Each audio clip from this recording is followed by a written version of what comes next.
When we say Shiva, generally he is always referred to as Swayambhu because there is no particular moment of creation, there is no particular source of creation. He is by himself. That's why the word Shiva means that which is not. That which is not does not happen at a particular time, does not happen through something, it is there. So Shiva was the creator. Brahma came and started creating. So various galaxies, the planets, the life forms, the humans, everything came forth out of him. Creation got into its grind of movement and Shiva, who was still, opened his eyes and started looking at the creation. As he observed the creation, he saw people were going through all kinds of struggles, pains, miseries, agony, various levels. Here and there was little bit of pleasure and joy. So when he saw this, he did not like the creation. He looked around, then he saw Brahma was so absolutely proud of his creation, he was looking at his creation with great pride and joy. Then he found two eyes were not enough, so he popped one more head to look at this side, he didn't want to miss anything. Then he popped one more and one more.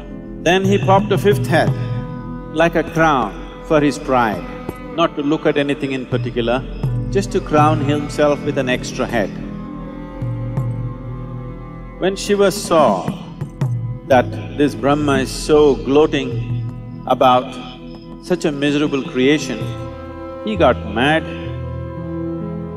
He attacked Brahma and plucked his fifth head out. Now he has only four, you know. Brahma screamed in pain and said, "Why are you doing this to me?"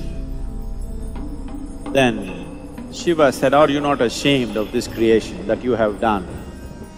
Everybody is suffering, people are going through all kinds of struggles.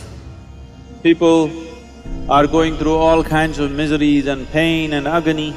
Brahma said, "I have not created pain, nor have I created joy.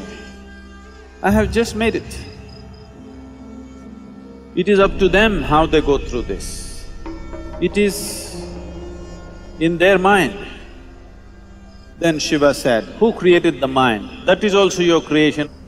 Brahma said, "The mind has no attributes of its own, it is just there. People can make joy out of it or misery out of it. People can make agony out of it or ecstasy out of it, it's left to them." Then Shiva sat down and looked at the creation very carefully, observed every creature, and then he wanted to know his own mind. So he closed his eyes and started looking at the nature of his own creation, his own mind.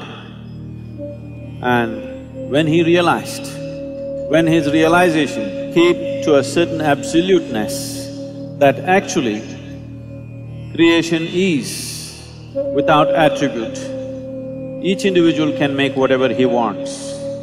The mind is attributeless.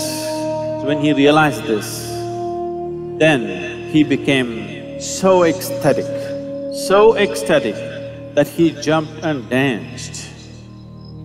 He danced wildly out of his joy and ecstasy.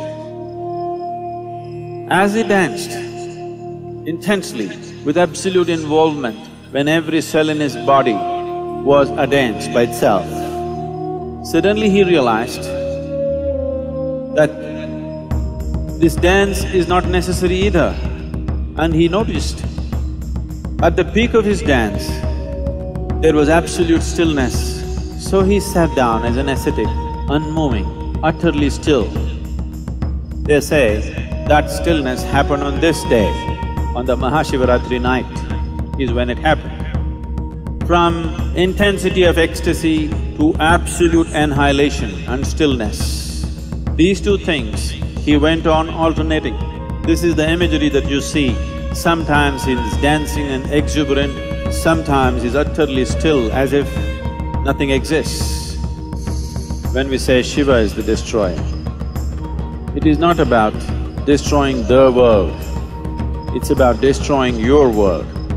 Your world is essentially an accumulation of past experiences and impressions.